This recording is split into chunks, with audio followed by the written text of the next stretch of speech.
Today we'll be talking with a man who's been actually campaigning for struggling artists for many, many years, Robert Powell, former owner of Portfolio Studio, today on The Bernie Hayes Show.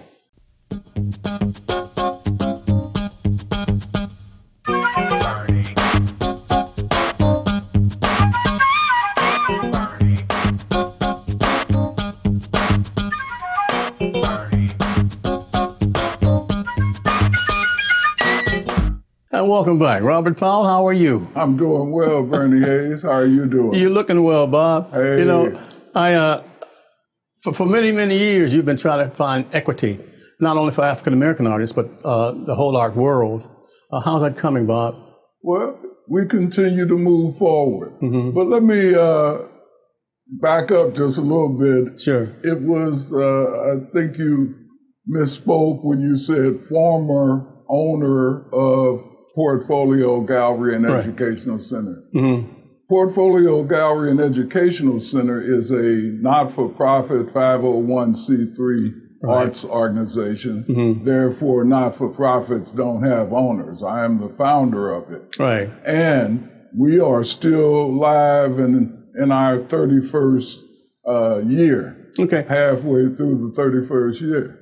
But we continue to try to move forward with activities, art exhibits, art classes throughout the year. Even though we do not currently have a brick and mortar building, we are still active in the art world. Okay. That's what I was referring to, the brick and mortar building that used to be on Washington. Actually, that's Del Mar. Del Mar. Okay, yeah. All right, the Central West End there. Yeah. But Portfolio is still functioning well. Portfolio, the organization, we only sold the building. We did not sell our name or go out of business. Mm-hmm. As you may or may not be aware, we closed out the 2019 year in Kansas City, Missouri at an art exhibit there at the Leedy Volker Art Center. Yeah. October through November, we were there.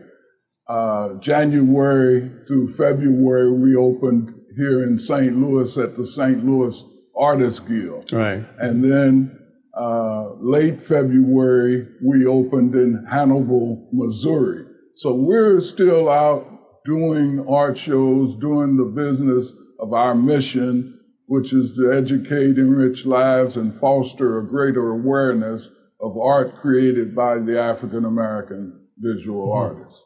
What does the future look like, Bob, especially with this COVID-19 pandemic?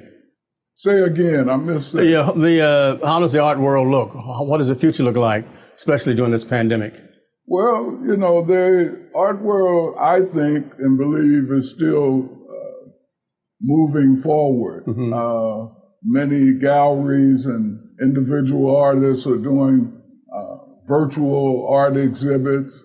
I personally have not gone to that, mainly because it's still a one-man operation.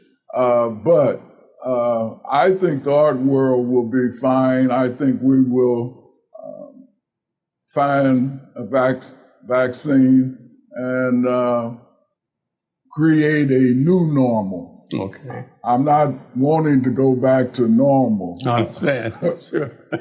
You know, Bob, I've known you for many, many years, but for those who do not know you, tell us a little bit about Robert Powell and why you chose to become an artist. Whoa. Yeah. Whoa. Wow. As I reflect back on it, I'm a trained educator, and I was teaching art, not art, industrial arts, as a minor. I moved away from traditional bookshelves and bookends and bowls turned on the lathe, and it struck me that there were only French provincial, early American furniture, those kind of things. So I thought, why not create a new vehicle? So I started creating art as African American furniture, and it grew from that. And 31 years later, here I am. Yeah. You had some very huge pieces. You were carving out of wood and tree trunks and things. Are you not? Are you still doing that? I'm still doing that. Yeah. I was fortunate enough to create a piece that was in our last exhibit. Yeah. Mm-hmm. Yeah. You brought a couple of pieces today too. Could you explain what those are? Yeah, certainly. Mm-hmm. The one over, what is that? My left shoulder, as we're looking, the one on the left is Ed Johnetta Miller. Mm-hmm. She's a multi-talented artist working in watercolor, textiles, mixed media, and she's from Hartford, Connecticut. Okay. Ed Johnetta Miller. Mm-hmm. And then the other piece, the Nina Simone, is artwork by our good friend's brother. This is the artwork of Michael Brown, Sylvester Brown's brother. Mm-hmm. And he's up in Kansas City, a pen and ink drawing of Nina Simone. Bob, is there a network of African-American artists? Do you stay in touch with that, all creative people? Oh, yes. In the art world? Tell us about it. For sure. Mm-hmm. Portfolio can probably identify some 200 to 300 artists across the country. And that's the idea. You let us know what you're looking for. We reach into the portfolio and identify the artists who can do the job. And that's the way we've done earned income for our organization for a number of years. Yeah. Well, my wife called you recently looking for some black art pieces, and you were very instrumental in helping her find some things. Well, and you're still looking too, right? I'm still looking. Yeah.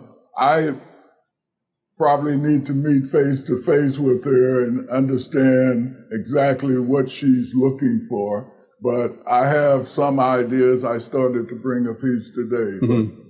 Well, Nina Simone looks great. Mr. Brown's piece there, and also both these pieces that you brought today are wonderful. Yeah. Well, Bob, how can we reach you? How can people get more information from you and about you?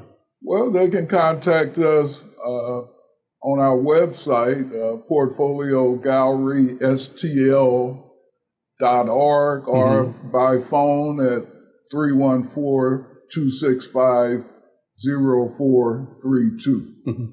How do you break down the categories of artists now, especially those creative people that you know? What do you? I mean, they're performing artists, they're visual artists, and so forth. Yeah, we are visual artists. I've challenged people over the years to name 5 nationally known African-American visual artists, living or dead.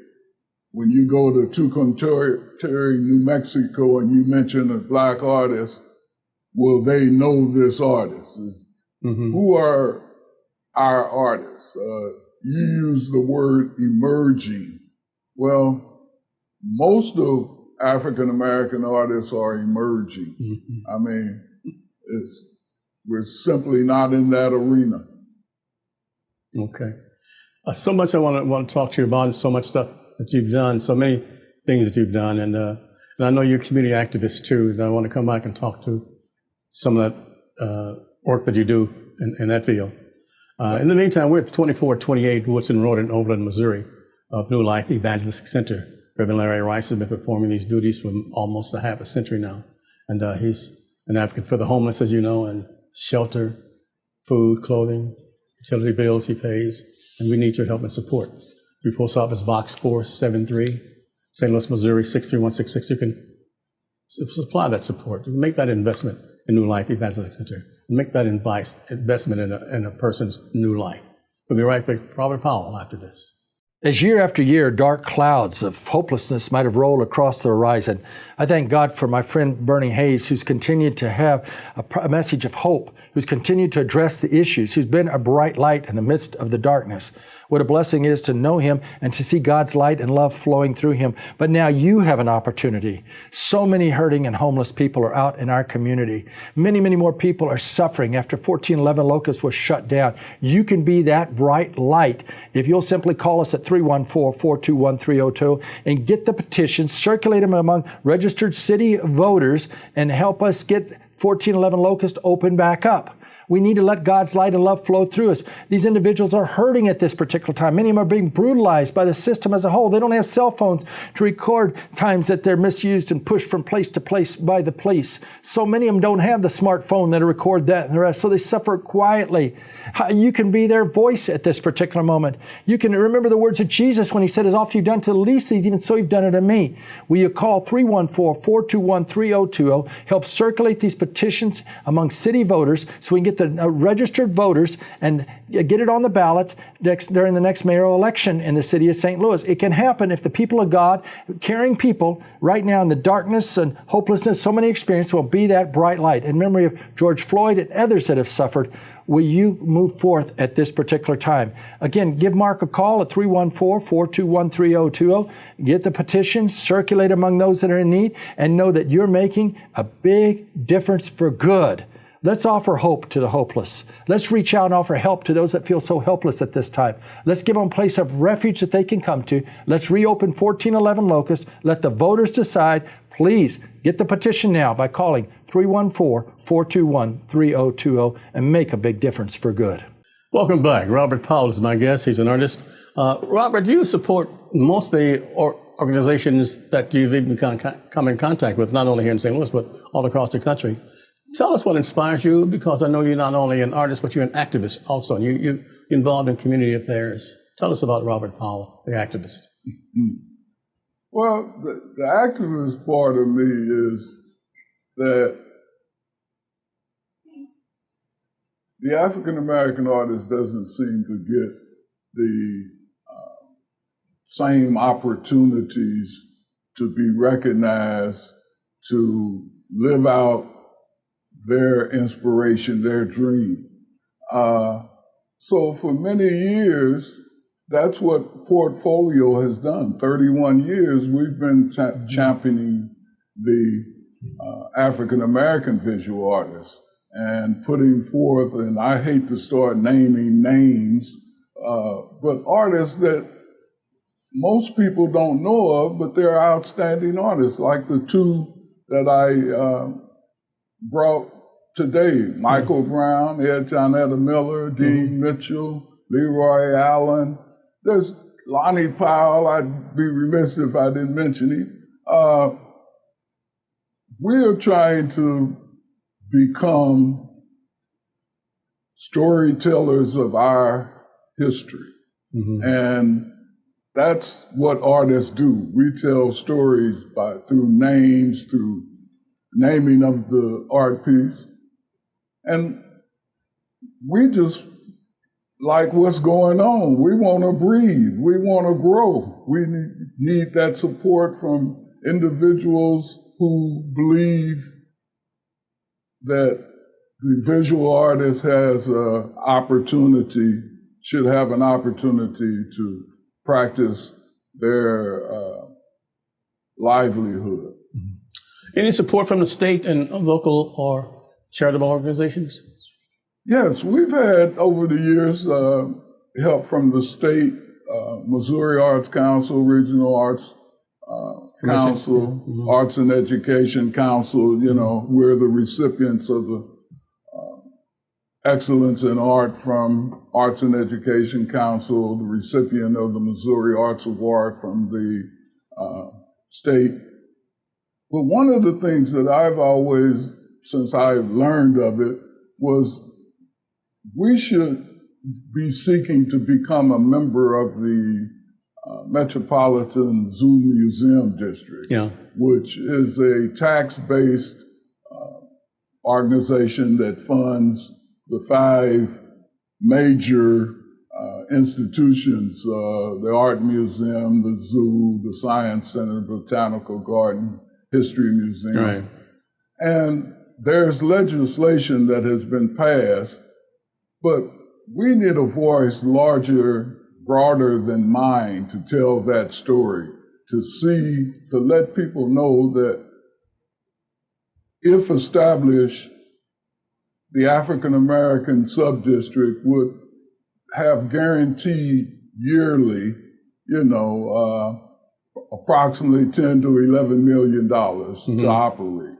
And it is not owned by anyone. It would be just like the Art Museum, Science Center, History Museum, but it would be focusing on the African American, and we could tell our stories that we would like to tell, as opposed to stories that someone thinks that we want to have. And certainly we're pleased with what they do, but to have your own choice is the American dream. Right. You've been seeking that status for a long time. I know you and others.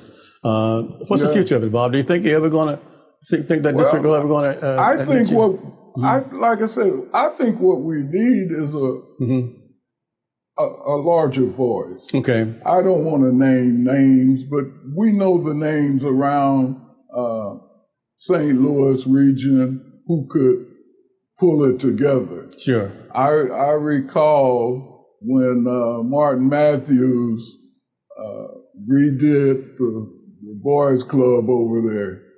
Chuck Knight and August Bush were his campaign managers. Right. You know how quick that got done? I remember. Yeah. So we just need a champion, someone who says, I think the African American community should have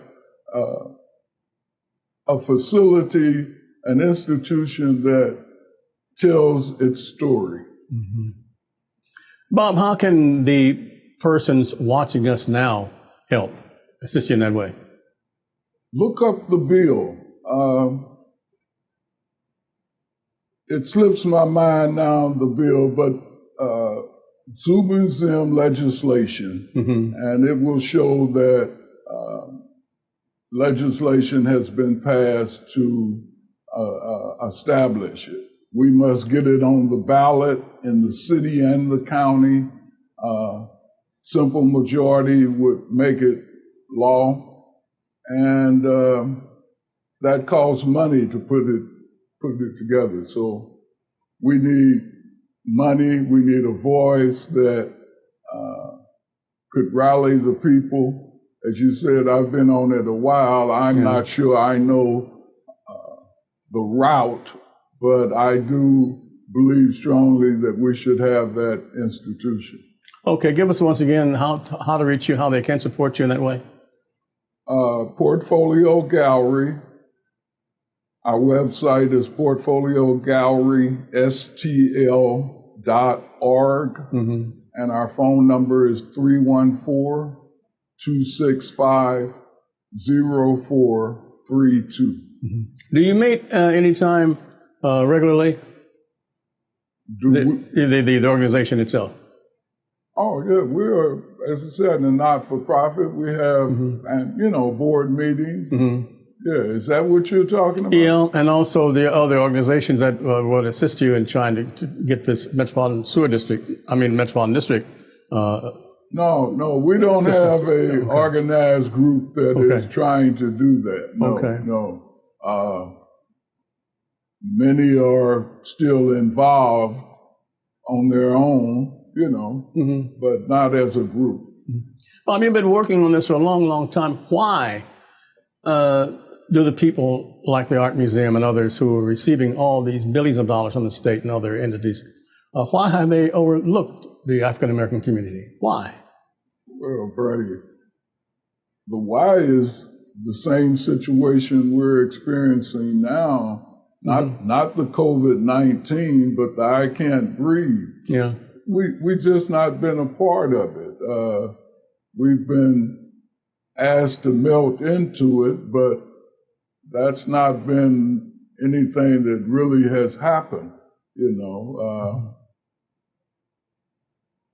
been on the show. We've just been overlooked because that's the history. And this is why I was asking how one can reach you, perhaps one of those voices that you need, or perhaps several of those voices that you need, can contact you and do some help. Yeah, for those who know the Tupac phrase, I'm not hard to find. Yeah. It just seems a shame because I know you've been working, you and others, been working on this project for a long, long time, and it seems like But it's a political issue, and Sure. I'm not a politician. I don't necessarily know how to do it. I can, I'm man enough to say that. Yeah. But the idea of it is something that I certainly would like to see. Okay. And these emerging artists now, I assume you can lend them your expertise, your knowledge, that things you've gone through, and perhaps they can assist you. Yes, I welcome it. Yeah. I always want to meet artists. That's how we exist. When we come back, I want to ask you about what advice you would give young children, young kids who want to enter the art field, because I know that you know the struggles that they're going through and what you encourage them at all. In the meantime, we're here at New Life Evangelistic Center, 2428 Woodson Road in Overland, Missouri. And you can help us through a donation of any gift that you can through www.newlifeevangelisticcenter.org. That's one word, newlifeevangelisticcenter.org. And MasterCard, Visa, American Express, Discover Card. Takes less than 2 minutes to make that investment in the New Life Evangelistic Center. Back with Robert Powell after this. So many people need hope at this particular time. The coronavirus has destroyed hope in the lives of so many people. The ongoing reports of police brutality can wear a person down day after day, week after week. That's why I thank God for the Zaki Baruti show and Bernie Hayes shows and other shows that New Life Evangelistic Center is able to give you on NLEC TV or 24.2, but we must do even more. And that's why I thank God for their partnership, so that together we can offer people direct help. Those that are homeless, a place to come and live. Those that are hungry, food. Those that need help on utility assistance, direct assistance. And all this is possible because of each one of you that are partnering with the New Life Evangelistic Center. You can do that by sharing your much-needed gift with New Life Evangelistic Center at P.O. Box 473, St. Louis, Missouri. That's 63166. You give online at nlecstl.org. It's your partnership that makes it possible for New Life Evangelistic Center and its growing team of workers to be there when people are hurting. So join us in helping people be set free from the cycle of homelessness. Please share your much-needed gift now. It's New Life Evangelistic Center, P.O. Box 473, St. Louis, Missouri. We'll return to our guests after this Black History Moment. Today's subject, Mary Fields, also known as Stagecoach Mary, the first African-American woman to become a U.S. Postal Service contract route mail carrier. She was born into slavery. Little is known of her early life. In the 1870s, she became a housekeeper for Ursuline Convent in Toledo, Ohio, where she was a close relationship with Mother Amadeus. In 1885, Mother Amadeus was near death of pneumonia and asked Mary to take care of her, and Fields relocated to Montana. However, despite her devotion to the nuns, she drank in saloons with men and was reputed to have a quick temper. Stagecoach Mary, or Black Mary as she was nicknamed, carried a rifle and a revolver. For 8 years, Fields protected and delivered the mail. Eventually, age caught up with her and she retired. When she died on December 14, 1914, her funeral was one of the largest the town has ever seen. Stagecoach Mary. Now you can take NLEC TV anywhere as you put the NLEC TV app on your iPhone or mobile device. NLEC TV is an innovative TV station that's on the cutting edge of community service. When you tune in to NLEC TV, you'll discover a television station that has been operated by previously homeless individuals who've received broadcast training through New Life Evangelistic Center's unique on-the-job training program. On NLEC TV, you'll discover wholesome family, community, renewable energy, and inspirational programming. Those needing energy assistance, food, clothing, or freedom from the cycle of homelessness will find that plus much more on NLEC TV. Now, you can receive NLEC TV by going to 24.2 on your television set or putting the NLEC TV app on your iPhone or mobile device. For further information, call 314-436-2424 or go to nlecstl.org. That's nlecstl.org. Welcome back. I'm Bernie Hayes. My guest is Robert Powell. Robert, the artists that are in the St. Louis area, and actually all over the country, do you collect any for yourself? Oh, yes, for sure. Mm-hmm. Yeah, my wife and I have what we believe is a very outstanding collection. Mm-hmm.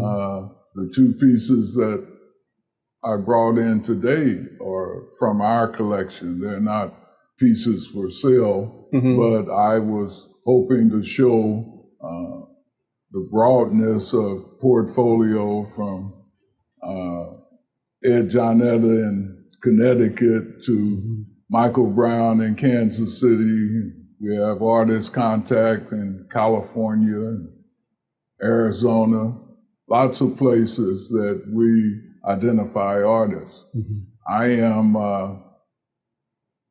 in the process of talking with the Quincy Art Center up in Quincy, Illinois. Okay. And I want to bring Ed Jonetta Miller and 2 other artists out of Connecticut to do a show there. So we're working on that.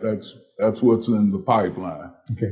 Do you communicate with the Pettys in East St. Louis, and is that part of the network? Oh, Ed Jonetta, not Ed, Edna Patterson. Yeah. Yes, no, she was in our last show, the one in Hannibal, Missouri. She's been a cornerstone, meaning she's always there when I need her. She's always willing to show her wonderful artwork. And certainly Reginald, we don't interact as much as the cultural, but I support the poetry and those kinds of things that he's doing also. They are the cultural, you know, with Eugene Redmond over there and on the east side. They're keeping that alive. Any displays or exhibits on tap in the near future? Well, for portfolio, it's the one in Quincy, Illinois. What will that be? And that's the conversation right now is May of 2021. Okay. Now, what will be displayed at that exhibit, Bob, in your opinion? What do you want to display there? These will be paintings, drawings, and quilts that would be displayed. Now, quilts is part of the art world? Oh, it's very popular. Tell us about it. They are selling for millions, hundreds of thousands. Ed Jonetta, for instance, is not, I don't know any financial numbers, but she's in a number of museums across the country. Wow. She's doing quite well. What would you suggest, what instructions, what guideline would you give to young people in elementary school, grammar school, high school, secondary education about becoming an artist?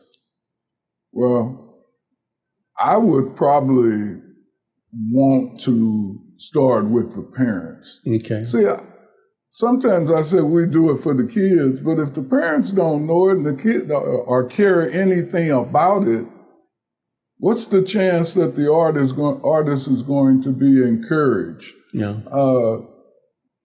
If the parent gives the direction, then the young artist can be motivated to continue.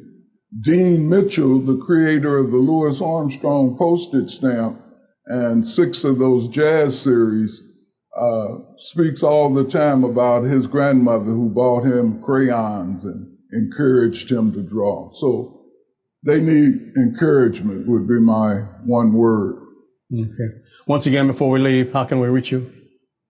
Portfolio Gallery at 314-265-0432 and our website, portfoliogallerystl.org, and our email is portfoliogallery@att.net. Robert Powell, always a pleasure talking to you. Hope that things work out for you and the whole art field, because I know you're fighting for it so hard. Thanks so much for coming by and visiting with us here at New Life. And thanks for the opportunity. Stay safe, Bob. Thank you very much. And thank each and every one of you for viewing us too.